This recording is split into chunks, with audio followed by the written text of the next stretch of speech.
tawar sama air laut. Ya, bagaimana misalkan orang-orang yang di pesisir lautan dan lain sebagainya, itu dia kalau misalkan air lautnya tercampur. Sebentar, otomatis... ini Bapak mau nanya atau mau ngajari kita, Pak?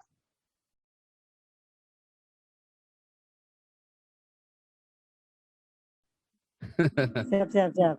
Oke. Intinya saya senang banget nih pas kebetulan membahas tentang Alkitab dan sains gitu ya, dan ilmu pengetahuan.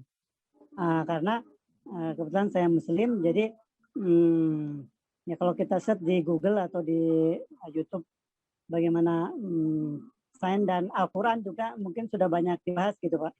Justru saya bisa dibilang salah satu jalan untuk coba menemukan kebenaran itu, mungkin ini yang salah satu yang paling simpel lah, atau paling bisa digunakan gitu kan. Bagaimana di antara kitab suci ini mungkin bisa ya bukan ngaruh lah, tapi paling tidak mungkin mendekatkan lah gitu ya, mendekatkan mana yang sesuai dengan ilmu pengetahuan, mana yang tidak. Seperti itu. Misal saya coba bagaimana Al-Quran misalkan menjelaskan ada pemisah antara air laut, air asin, dan air tawar misalkan. Itu ada di surat Al-Furqan ya, surat 25 ayat 53, kemudian surat Ar-Rahman ayat 55, surat 55 ayat 20. Ya. Intinya bahwa kita bisa lihat di setiap bukan hulu ya, bukan hilir ya. Hilir sungai yang bertemu dengan air laut gitu kan, atau dengan laut, ini biasanya akan tidak langsung tercampur, bahkan mungkin akan misah gitu kan.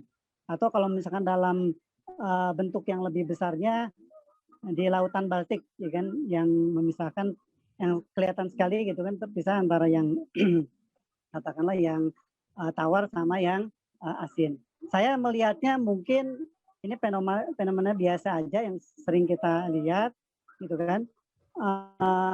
Ternyata Al-Quran menyebutkan itu. Nah, saya lebih ngelihatnya lagi ke hikmahnya, Pak. Hikmahnya apa dari pemisahan ini gitu kan. Hikmahnya bagi manusia adalah saya tidak membayangkan ketika tidak ada penghalang atau barzakh dibilangnya kalau dalam Al-Quran, pemisah antara air tawar sama air laut. Ya, bagaimana misalkan orang-orang yang di pesisir lautan dan lain sebagainya, itu dia kalau misalkan air lautnya tercampur. Sebentar, otomatis... ini Bapak mau nanya atau mau ngajari kita, Pak? Terserah sih, maksud saya kan tadi ini bicara karena tentang Bapak ini, punya waktu 3 menit saja. Oh, baik, kalau baru tanya, iya. Kalau cuma mau ngajarin lagi, Bapak bikin YouTube, Bapak ngajari di YouTube Bapak sendiri, jangan numpang di YouTube saya. Baik, gitu Pak. Saya kita karena kalau Bapak ngajar bisa 2 jam lagi, nanti cuma Bapak numpang tenar doang di sini. Saya sampai nungguin Bapak, Pak. Kecuali Bapak adalah Profesor Quraish Shihab, saya tungguin, Pak. Tapi Bapak juga, saya kan nggak kenal Bapak juga. Jadi Bapak kalau mau bertanya boleh, tapi kalau mau ngajari kita jangan, Pak. Nah, gitu ya. Mungkin itu sih artinya ada hikmahnya lah intinya. Ini satu, mungkin setelah itu baru saya coba. Nah, sekarang saya kasih pertanyaan Bapak aja deh. Bagaimana menjelaskan 7 lapisan, ada 7 langit di dalam Al-Quran itu, Pak? Baik, tentang 7 lapis langit ya. 7 lapis langit ini ada di surat Al-Mulk ya, surat yang ke-67, ayat yang ketiga ya. Itu 7 lapis langit. Saya coba carikan dulu, bacakan dulu ya. Lapis langit sebentar.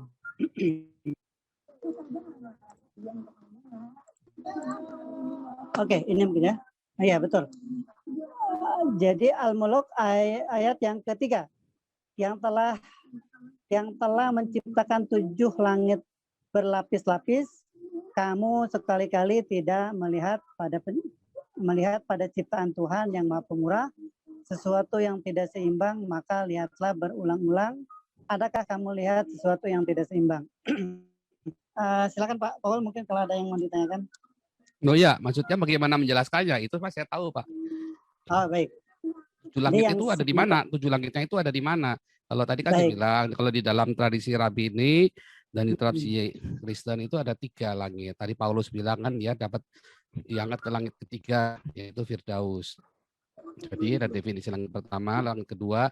Langit pertama itu tempat burung-burung dan awan-awan. Langit kedua itu adalah universe, alam semesta. Dan langit ketiga itu adalah Firdaus. Nah, kalau tadi yang 7 langitnya di dalam Al-Quran kan katanya bisa dibuktikan dengan sains. Nah, 7 langit itu maksudnya bagaimana, Pak, dalam sains itu, Pak? Baik. Kalau yang saya pernah mendengar ya, bahwa yang dimaksud dari ayat ini memang tadi sempat Pak Paul sempat singgung ya, itu mungkin ini baru analisa juga ya Pak. Artinya karena kan ini termasuk benda yang susah dibuktikan ya. Tapi analisa dari salah seorang guru saya lah bisa dibilang, itu ini lebih ke atmosfer ya. Atmosfer ini kan ada 7 lapis ya. 5 di dalam, 2 di luar ya kalau nggak salah. Pokoknya ada troposfer, mesosfer, termosfer, ionosfer, eksosfer, dan magnetosfer, gitu kan.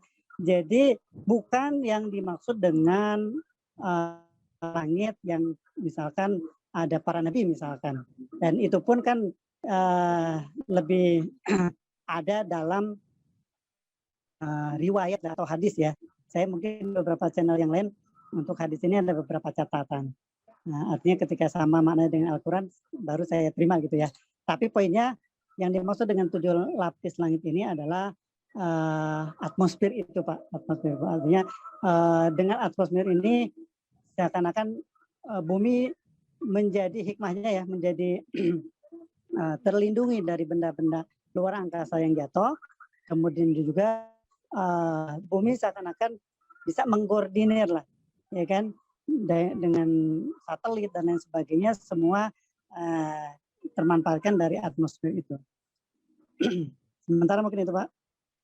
Nah, tapi ini di dalam haditsnya Bapak ini, dalam perjalanan Isra Mi'raj itu, di langit pertama ketemu Nabi Adam, langit kedua ketemu Nabi Isa, langit ketiga ketemu Nabi Yusuf, langit keempat ketemu Nabi Idris, langit kelima ketemu Nabi Harun, langit keenam ketemu Musa, langit ketujuh ketemu dengan Nabi Ibrahim. Itu berarti di atmosfer itu, Pak. Saya sampaikan itu bukan yang dimaksud langit yang ini ya. Artinya bukan yang atmosfer. Tapi kalau di dalam artikel-artikel semua ada langit yang itu, Pak. Dibuktikan nih ada 7 langit nih. Bukti bahwa Muhammad berkata benar ada 7 langit. Terus tapi langit-langit itu di langit pertama ada Nabi Adam, langit kedua ada Isa, itu ada nabi-nabinya, Pak. Nah, itu langit yang mana lagi itu, Pak? Ya itu tadi kalau misalkan ditanyakannya ke saya ya secara pribadi, itu kan bukan yang tercantum di dalam Al-Quran, tapi yang terdapat di dalam riwayat atau hadis. Saya secara pribadi untuk hadis ini ada catatan. Artinya ketika tidak sejalan dan tidak sama makna dengan Al-Quran, saya biasanya abaikan gitu Pak. Artinya cerita-cerita bertemu dengan Nabi dan lain sebagainya itu dulu sih saya sempat meyakini ya, tapi sekarang sih nggak meyakini gitu Pak. Jadi memang agak susah juga ya. Iya, berarti ini salah ya Pak? Ini Muhammad salah dong ini ya? Karena atau riwayatnya ini salah ya, atau hadisnya ini salah ya ini ya? Ya, ini kan banyak sekali Pak di hadis sahih. Cuman dalam Isra Mi'raj ada 7 langit ini kan ada banyak dikisahkan toh. Betul. Saya nggak mengingkari, memang betul. Biasanya ini diceritakan ketika acara lah perayaan Isra dan Mi'raj. Memang ini berdasarkan dari riwayat atau hadis gitu ya. Nah, kalau saya memaknai Mi'raj lebih ke coba di Al-Quran pun cukup mencukupi lah memahami mana Isra Mi'raj gitu. Tanpa dengan. Jadi antara makna Isra Mi'raj dengan sainsnya nggak pas ya Pak ya? Mungkin Bapak tidak bilang itu nggak masuk akal ya Pak? Kalau Isra Mi'raj langitnya ini beda berarti ya Pak? Kalau Isra Mi'raj saya lebih ke ini ya, mungkin fakta tentang. Bukan Pak, saya nggak mau nanya makna ininya Pak. Jadi 7 langit ini Pak, kan Bapak tadi bilang di dalam Al-Quran pun sudah ada sains segala macam Bapak bilang tadi. Ini saya cuma nanya ini aja 7 langit ini saja. Jadi 7 langit ini Isa itu ada di troposfer misalnya nih, atau Nabi Adam ini ada di ionosfer dan segala macam ya, gitu. tidak Pak, bukan Pak, bukan. Tapi yang dimaksud Artinya, dengan 7 langit yang di dalam keterangan-keterangan orang, artikel-artikel yang saya baca, buktinya ada 7 langit dalam Isra Mi'raj, terbukti dengan ada lapisan-lapisan atmosfer, 7 lapisan atmosfer. Yang saya belajar dan saya coba menanyakan tentang ini dari salah seorang ahli tafsir, ya dia lebih cenderung ke yang atmosfer itu Pak, bukan yang dimaksud ke dalam riwayat yang menyatakan ada 7 ya, berarti langit. 7 langit yang tadi itu salah dong Pak, atau bagaimana Pak yang 7 langit tadi? Posisinya saya sambungan 7 langit tadi, 7 langit yang tadi itu sama ya, 7 langit yang dimaksud di Isra Mi'raj itu sama nggak Pak? Beda Pak. Artinya Isra Mi'raj kan ada 7 langit. Berarti ada 14 langitnya Pak. Bukan Pak. Saya tegaskan lagi, yang 7 langit berdasarkan dari riwayat, ya kan? Yang tadi riwayat ketika Isra dan Mi'raj ini menurut hemat saya dan pendapat saya, karena hadisnya pun ahad, artinya diriwayatkan oleh per orang, itu menurut saya hadisnya tidak kuat Pak. Tadi yang Bapak baca dari Al-Mulk ayat 3 ya Pak? Al-Mulk ayat 3, betul. Terus? Surat ke-67. Lalu yang Isra Mi'raj yang 7 langit itu, ada 7 langit yang 7 beda langit lagi? Itu, ya 7 langit yang di situ itu berdasarkan riwayat. Jadi ketika itu salah, menjelaskan yang 7 langit riwayat itu nggak dipakai? Saya nggak pakai Pak. Kalau saya ya. Ya, oke. Artinya itu tadi nggak ada ya Pak Muhammad, itu tadi riwayat tadi itu nggak bisa kita pakai intinya ya Pak ya. Luar biasa. Ya, buat saya oke, ya, Pak. Buat saya. Terima kasih buat informasinya. Terima kasih, luar biasa Pak Maximilus buat kejujurannya. Luar biasa. Ya, jadi kita harus berhati-hati di dalam membaca riwayat dan hadits karena banyak yang menyesatkan, termasuk hadits yang tadi ya, ada Nabi Isa di langit pertama, kedua, ketiga, supaya teman-teman belajar memilah-milah ketika beragama, jangan membabi buta. Tadi intinya kan begitu. Jadi ada tadi kalau di Islam itu kan ada Al-Quran, hadits, dan satu lagi sebentar akal sehat kalau nggak salah Pak ya. 3 cara. Ada 4 sih Pak.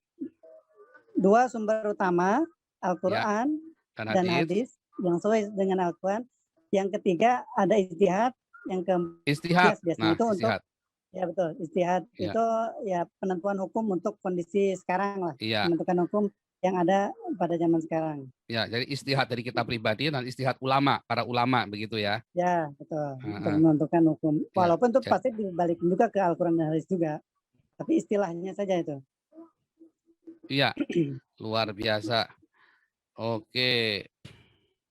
Jadi hati-hati dengan hadis yang tadi yang Nabi bertemu dengan itu tadi karena ada istihad tadi ya, istihad akal sehat dan istihad para ulama. Jadi disesuaikan. Oke, kita lanjut. Silakan Pak Suskuda bisa tolong di mute. Kita ganti dengan berikutnya Pak Endro Suryanto. Teman-teman yang Muslim tetap boleh untuk masuk ya. Silakan Pak Endro. Terima kasih Anda telah meluangkan waktu untuk memberi masukan kepada kami, dan semoga komentar Anda bisa bermanfaat untuk edukasi generasi penerus bangsa ini, terutama bagi diri kita sendiri dan untuk mereka yang mau berpikir dengan akal sehat. Karena dengan akal sehatlah kita bisa bedakan mana yang terbaik untuk orang lain, saudara, keluarga dan terutama untuk diri kita sendiri. Semoga hari-hari Anda selalu dirahmati Tuhan Yang Maha Esa. Dan sampai ketemu lagi di konten Reaksi Nusantara channel berikutnya. Salam sejahtera bersama keluarga.